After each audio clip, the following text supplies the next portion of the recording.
Y así arranca el programa del día de la fecha, así arranca el primer Es Esto, la fábrica del día de hoy, esta sección en donde pensamos, repensamos, definimos, redefinimos todo lo que tiene que ver con la industria de la música, esta actividad que hace un puñadito de años nada más precisaba de barcos, de aviones, de containers, para llevar de un lado al otro del planeta Tierra todo lo que sea referido al mundo de las artes.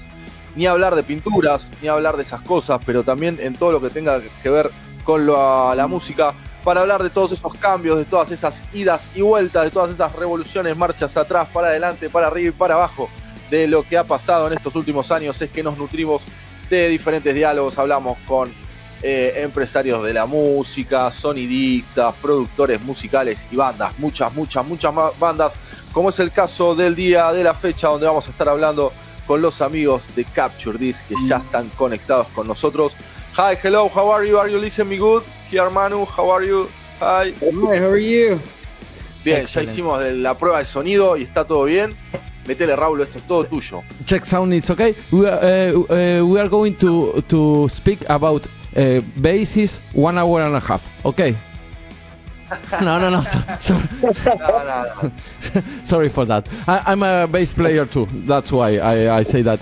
So, bueno, Nice. sí, yes. Estamos con el guitarrista y el bajista de Capture This. Vamos a empezar la entrevista. We are live. I'm going to make a little translation for the Spanish listeners. So we are going to start with the interview. So please tell us your full name, where are you from, and how old are you?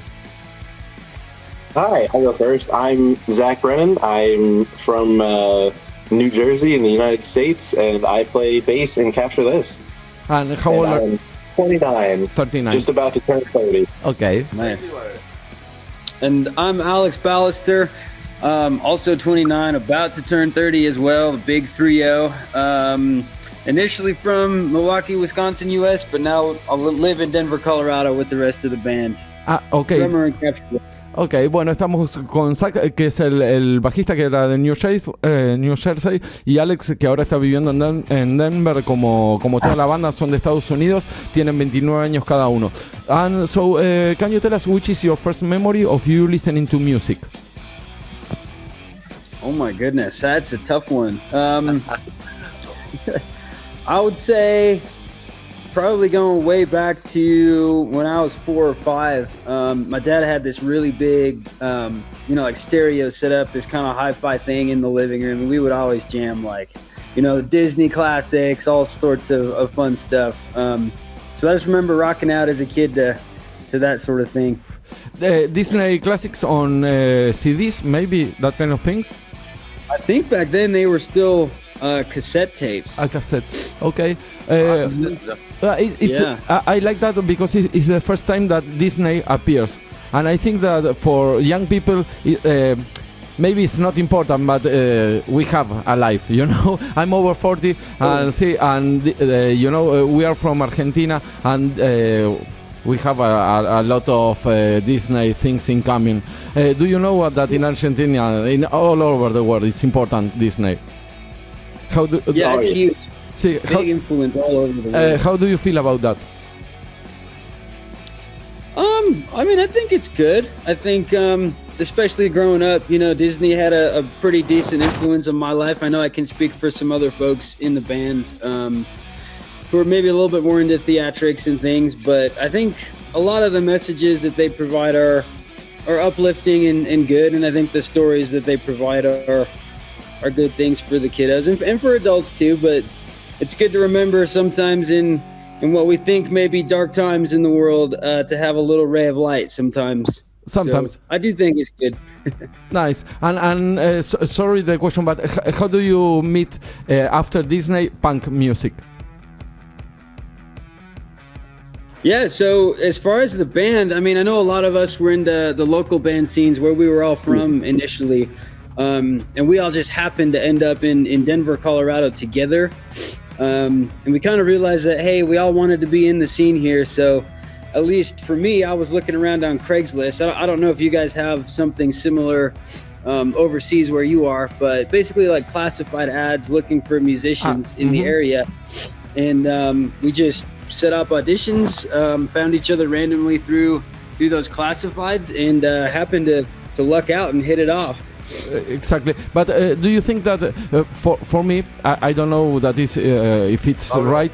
Sí, ya ahí salimos.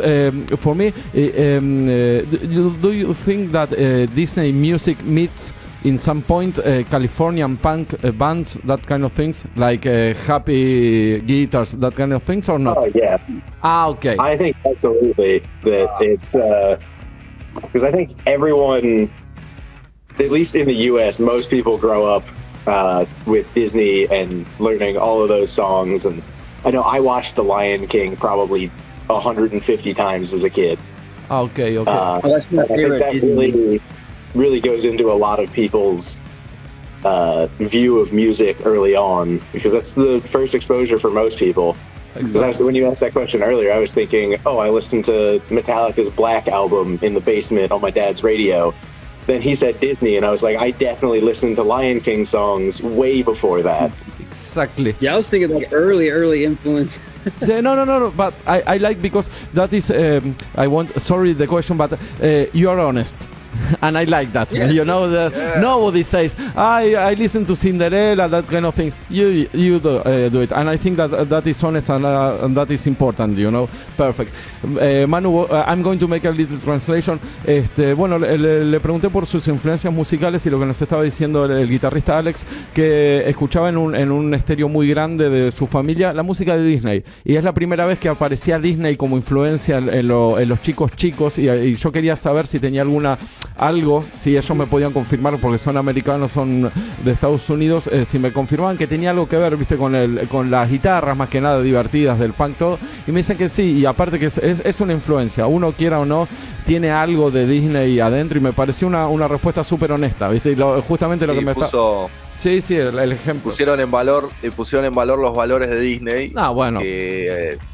Que a contrapartida de la Warner que viene después, tiene mucho más que ver con los valores de la familia y gozo, y Warner tiene más que ver con el vivo, burlándose del otro, ¿viste? Es como mucho más bulinero. Sí. Warner tiene otros valores. Sí. No, y aparte me llamó la atención eso. Me encantó.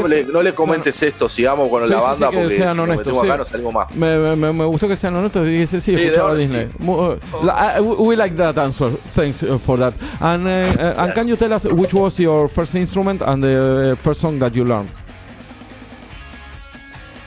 Oh man, for me, I think my first instrument was probably piano. Okay.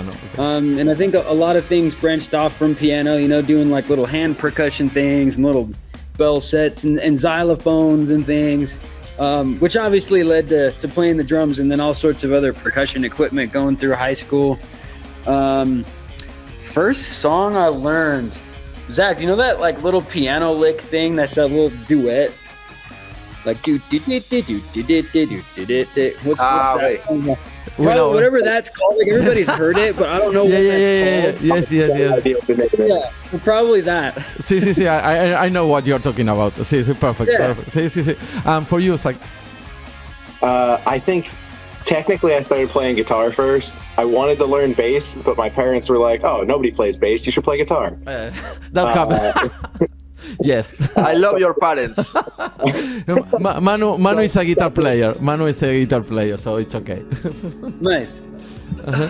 So I started playing guitar, and I think it was Check Yes Juliet by We the Kings, or The Tide by the Still Canvas was one of the first songs I learned in full on the guitar. So you were a pop punk kid from the start. Always have been. Okay. Che, me re perdí ahí, Raúl, me re perdí. ¿Qué tema es? Can you repeat we don't know that bands. They are bands from where? Yeah, We the Kings. We the Kings. Yeah. Their song, Check Yes Juliet, and then another band, The Still Canvas. Sí. Who we got to open for a couple months ago. Really? Yeah, I was very excited about that one. Zach was fangirling really hard. No. I got them to sign my ticket. I was very excited. Perfect. Nice experience. Sí. Oh, absolutely. Muy bueno, muy bueno. Bueno, lo que nos estaban contando que Alex empezó con el piano y bueno, y haciendo un par de percusiones en el piano y tocando cosas básicas. Y Zach le había pedido a los padres de comprarse un bajo y los padres le dijeron, mira, nadie toca el bajo, y empezó con la guitarra. Y bueno, y tuvo la oportunidad, él ya escuchaba With the Kings, que es una banda de allá, y tuvieron la oportunidad de tocar con ellos y fue una experiencia muy buena, así que empezaron con la guitarra y el piano. And can you tell us, there are any places to study music for free in Denver, in New Jersey, or you have to pay always to study music? Pretty much anywhere you have to pay, but I learned basically everything off of YouTube. Perfect. Yeah. I started playing music in like, I don't know, probably 2008 or so. And I didn't take an actual lesson until like 2015. It's okay. And I'll say, like for ¿Podría me, recomendar algún canal de YouTube con el que aprendió? Sí, Manu wants to know if you can recommend any channel of YouTube to For learning bass. for learning. Oh, If you remember. I don't remember any of them on the top of my head. It was usually just pretty much any of them that I could find. There's not one definitive one like for guitar where you watch Marty Schwartz or something. It's a bit more spread out, but Scott's bass lessons actually has Scott. a lot of Sí. a lot of stuff that I watched for sure. Ahí está. Bueno, it's a classic Scott Lessons. It's like, ahí está. Bueno, nombró Scott Lessons, que es un classic. Alex, you want to say something? Oh yeah, I was saying, I think by me, I was really fortunate to grow up with a school system that had a super like bolstered, very, very strong music system or music program.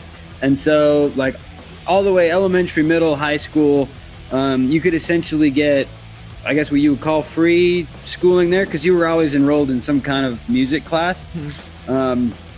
So that's kind of how I got my start. And we definitely paid for like piano lessons and things in person eventually, but... Sí, nice.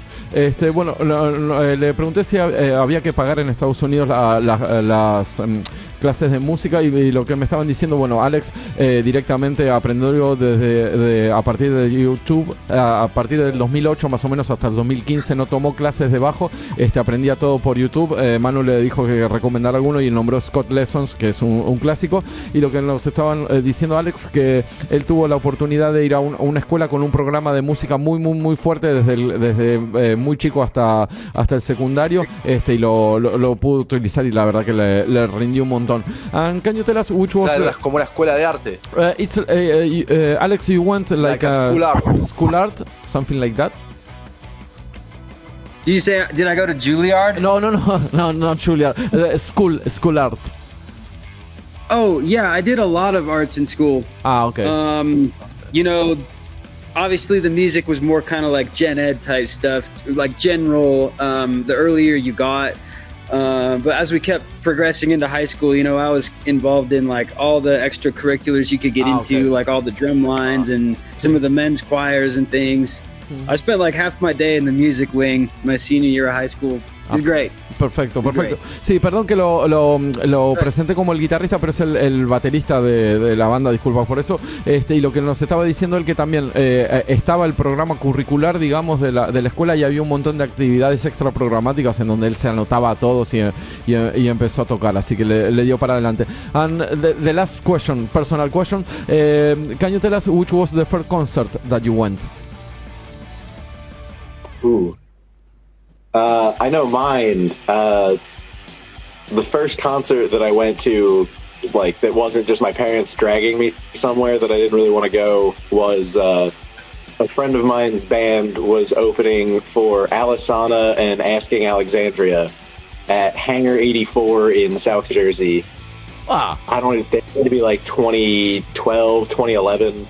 Sí. With your parents to Asking Alexandria? No, I got dropped off. Okay. Bring him in the pit. Bring him in the pit. Oof. Sí.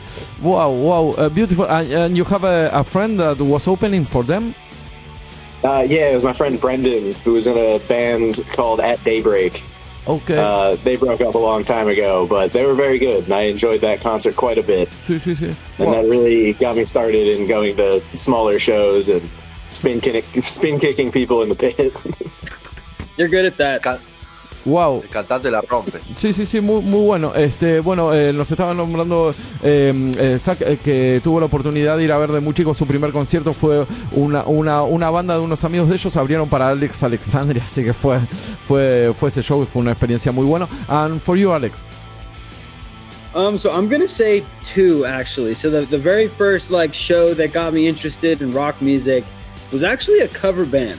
In Wisconsin, summer festivals are a big thing growing up, or they were a big thing growing up, and so we always went to the county fair, the state fair, eat a lot of greasy, great food, and go on rides and puke your guts out. It's a great thing. But they always have cover bands playing, every night.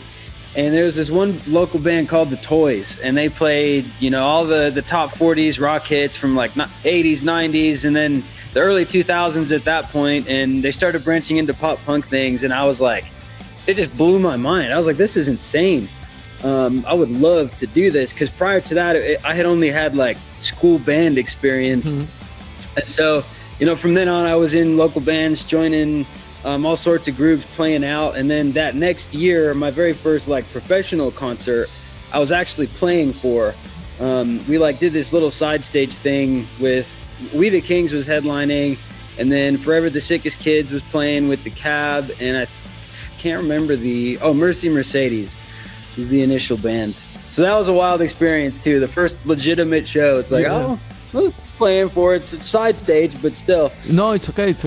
Nice, beautiful. And you have every summer people playing on bands, or how do you say, una feria in Wisconsin, and they are big in big places in Wisconsin. I think the cover band scene is very big in Wisconsin. Okay. They can draw a lot of people, because the culture in Wisconsin is just party all the time in summer. You're off work, beautiful summer nights. We're gonna go drink and have a good time, and so I think a lot of people are kind of just used to that. But perfect, they get people dancing. Nice dance, always. Muy bueno. Bueno, los dos súper interesantes. Lo que nos estaba contando Alex, que él, en Wisconsin, donde donde él estaba cuando era más joven, hay estos ferias de verano, en donde hay un montón de bandas de covers tocando. Y él tuvo la oportunidad de ir a ver a The Toys, que era una banda que hacía covers de los 80, 90 y principios de los 2000 en ese tipo de ferias. Sí, y dice que es algo muy normal, que hay un montón de bandas de covers en Wisconsin, y que es más que nada para que sea bailable, ¿viste? O sea, y que es muy normal en Wisconsin que la gente salga del trabajo en verano más que nada y la quiera pasar bien, ¿no? O sea, están de ferias todo el tiempo. Sigo, dale, arranco, sí. And we are going to start with the part of the band interview. How did Capture This begin, and why you put that name? Oh man, so Alex and I actually only joined, about a year ago? Yeah, a little over a year. And I think they've been going since 2021. Okay. It formed here, but a couple of the members were from San Diego and have moved out here together. And then they picked us up about a year ago. Okay. And I think we've asked them about the name, and I think they kind of just came up with it and thought it sounded cool. They were just writing stuff down, and they were like, that sounds cool. We'll go with that one. A list of 10 names. What sounds the most pop punk? I guess this one, sure. Let's go with it. Perfect. No, it's a nice name, a quick name, Capture This. And it's catchy. Perfecto. Lo que nos estaban contando, que ellos arrancaron más o menos con la banda hace un año y medio. La banda es del 2021, porque tienen miembros también de San Diego. Ahí está la influencia californiana, que yo los estaba escuchando. Y ellos empezaron más o menos hace un año y medio la banda, y tenían una lista de nombres. Entre esos nombres estaba Capture This, y fue el que quedó porque era el más pegadizo. Y you were playing in November of 2022. You released your first EP, no? And can you tell us how was the recording process of that first EP? So that one was done, I believe, entirely with Taylor, right, Alex? Yeah, that one should have been all Taylor Hahn.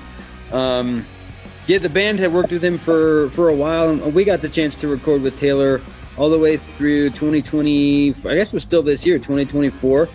The first songs that Zach and I were actually a part of were only recorded this year. Okay. So we still had to learn the back catalog for live shows and things. But as far as like the recording process, we actually weren't a part of those. Ajá, okay. Bueno, lo que nos estaban contando que ellos todavía en el primer EP no habían aparecido, pero bueno, nombraron a Taylor Hahn, que es como el productor y es la persona con la que ellos trabajan para grabar, y más que nada ellos dos lo que resuelven es la parte de la escena, del escenario de tocar en vivo, que fue lo que tuvieron que aprender, y bueno, salió todo satisfactoriamente, aunque siguen trabajando con Taylor Hahn desde el principio en el proceso de grabación. In September of this year you released Halothane, sorry my English, Halothane Dreams. You participate in the recording process of that, and how was that? Oh, yeah, we'll go back to that one. Oh, sorry, Alex, you want to go for it? Oh, you can go. You're good. All right, yeah. We were both there for that one, for the entire writing and recording process. Okay. We did it up at in Fort Collins, which is about an hour and a half north of where we all live. There's a recording studio up there called the Blasting Room, where like Rise Against records and Teenage Bottle Rocket, a bunch of really, really great recordings come out of that studio. We had an amazing chance to work with our engineer Colton. He did a fantastic job. Really, really helps push us to make the best stuff that we can. And absolutely couldn't have made that record as good as it is without him. And you recorded live. How was that? We did everything individually. We did it all in one day, but broke it down. We had Alex sit in there for quite a few hours to get all the drums, and while he's doing that, we also were like changing the structure. Okay. And so it was. We were still writing things a little bit as we were recording it. So I think even after we did drums, guitars, vocals, and then sent Alex back in to change a couple of things for the drums. Yeah. I think it's always funny. I think we're lucky enough with Andrew and just all of our musical experience that we come in with like a pretty complete demo track. And so a lot of times when you go to record at these places, they'll have to do like a full band scratch track thing first. So you can play to it and be kind of synced up, right? So we come in with a good enough demo that we can just run that and sync drums to that. And so from there, that gives us a little more time that day to kind of to branch out and focus on other things. Exactly. And, you know, with collaborating with Colton, our engineer now, I think there's definitely parts where it's like, oh, what would Colton say about this? Let's kind of leave this tiny section a semi-blank slate so he can build upon it a little bit more and give us maybe a couple options we didn't think of. Okay. But I think especially, you know, being at the Blasting Room for these last couple songs, we've learned how to be a little bit more flexible in the moment, even when, you know, we're all super stressed because it's expensive and we're like, oh, are we good enough to even record here? I don't know. Sorry, the question. I don't know if you know it, but how much is expensive? You pay for an hour. How do you or you pay for all the day? How was that? The dealing with the. We paid for the whole day. Okay. So it's supposed to be like 9 a.m. to 6 p.m. But I think Halothane, we were there from 9 until like 1:30 in the morning. Ooh, yeah, I was a little late. So we really we've since started booking. We've started booking more time now, but the Blasting Room has been so flexible with us in timing, and perfect. They put together some package deals for us. Package. Okay. It's been good. Ahí está. Yeah, we're not like tied to an hourly rate or anything. It's like we agree upon a price for the project, and perfect. Then we go from there. Thanks for the explanation. We like this kind of explanation. Remember always that musicians from Spain, Argentina, they are listening to you, so that is important for us. Thanks for that. Súper interesante. Están, Manu, tienen un nivel de información terrible de todo lo que es la escena, la grabación de todo. Lo que pasa es que va más enfocado quizás al punk californiano, pero está muy bueno lo que están diciendo.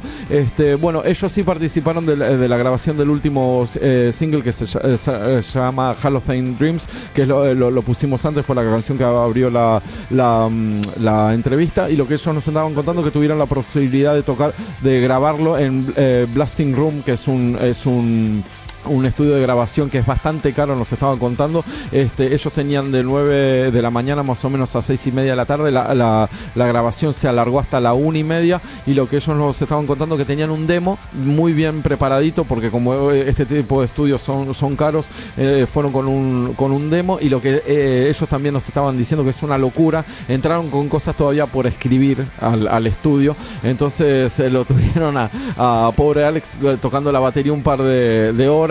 Y bueno, después como que rearreglaron un par de cosas de acuerdo a lo que les decía el ¿cómo se llama? El productor de la canción del single. Sí, y son profesionales, mano, no son para nada amateur. Sí, me parece que ya nos venían diciendo también que ellos tienen un montón de experiencia tocando en otros grupos, así que trasladaron todo eso al grupo, bueno, y el resultado es increíble. And I want to know two things. You have any composition process, and how do you manage with the sound? You fight with all the band, or you let that to the producer? How do you manage that? Yeah, so I think we've got a couple different ways of writing, or at least bringing different ideas to the band. Me and Andrew both kind of have decent recording setups for at least demoing at our houses, so it's super easy for us to get a little guitar riff in your head, just duked out, recorded, and then we kind of bounce ideas back and forth over Google Drive. So we'll just upload stems, upload WAV files, and kind of share that way. So I can kick an idea off to Andrew, he can add a layer to it, kick it back to me, and then we can bring that little chunk to a demo session with the whole band and kind of discuss from there. Recently we've been doing more writing in the room, just in acoustic and vocals, and that's been working pretty well.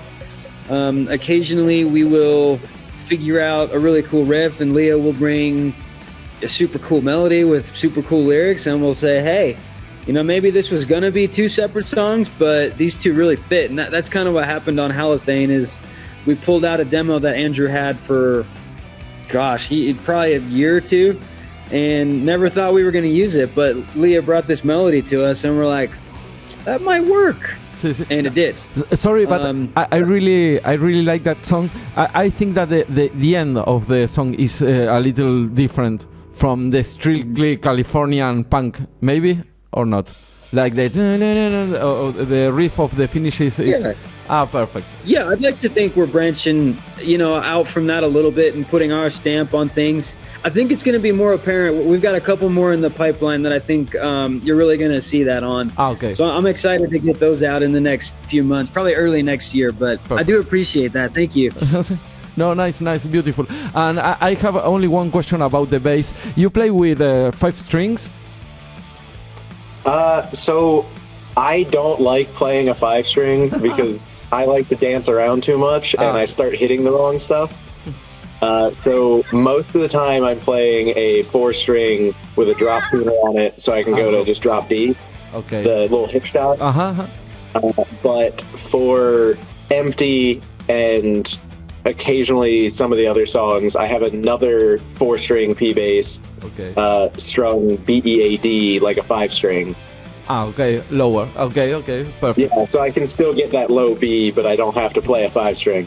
Perfecto. Bueno, Manu, fue pregunta técnica de bajista porque lo vi en el video con un bajo de 5 y lo que nos estaba diciendo, no suelo tocar con el de 5 en vivo porque hay veces que empiezo a ahorrar, y bueno, tiene otro bajo que también lo dropea la última cuerda o directamente lo afina todo como si fuese un bajo de 5. Y lo que nos estaba contando también muy interesante, le pregunté por el tema del proceso de composición y dice que bueno, en un momento ellos se van pasando archivos por Google Drive y también lo que tienen, que es algo que me gusta mucho, el punk californiano y el punk Manu tiene mucho de acústico también, que ese es un secreto que no se sabe mucho, que hay gente que agarra las canciones y la toca con guitarras acústicas, y bueno, también tienen los dos procesos, de pasarse archivos o de juntarse todos juntos en vivo, digamos, y hacer cosas acústicas para ver qué es los fraseos que sale, así que juegan en toda la cancha, Manu. Muy bueno, muy bueno. ¿Tenés alguna pregunta para hacer? Me gustaría hablar un poco del vivo. Si se acompañan pues las bandas, viste, California, las bandas californianas siempre tienen como esa cosa visual. ¿Cómo la llevan en vivo? ¿Cómo es el show en vivo de los Capture This? Sí, Manu wants to know when you play live. How do you feel about that? And how do you produce a live show? So playing live is the best part, obviously. I think we focused on that a lot, especially when Alex and I had just joined. We wanted to get that live show just absolutely perfect.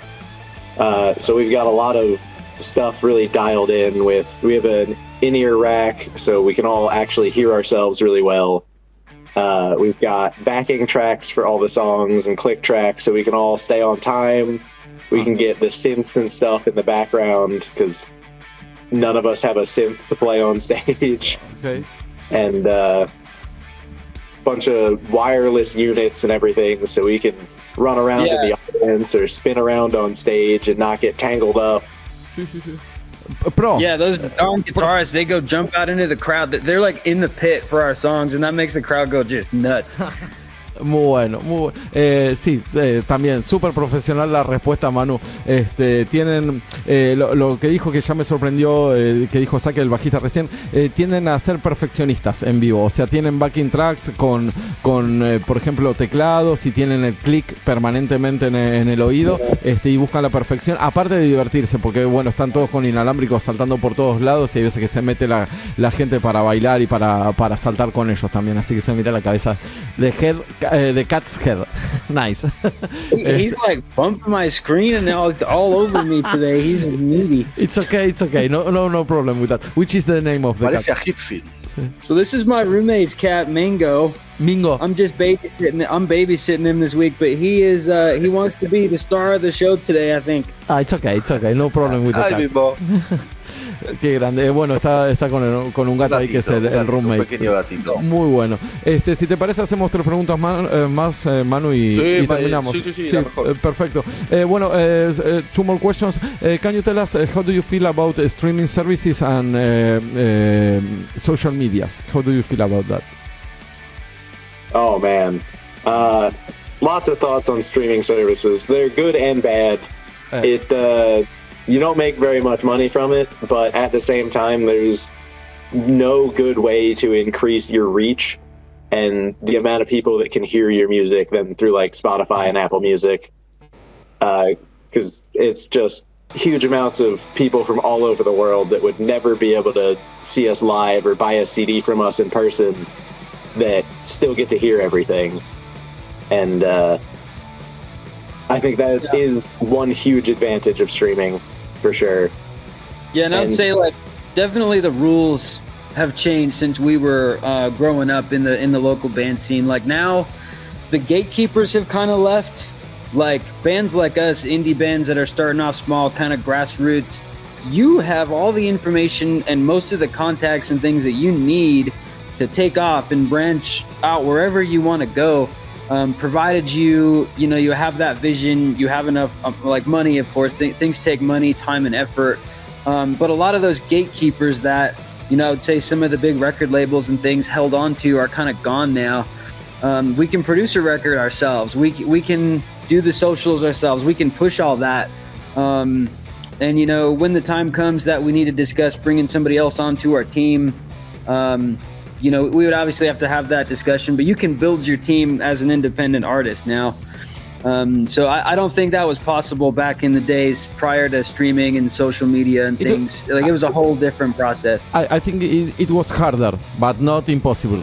Sí, I agree with that.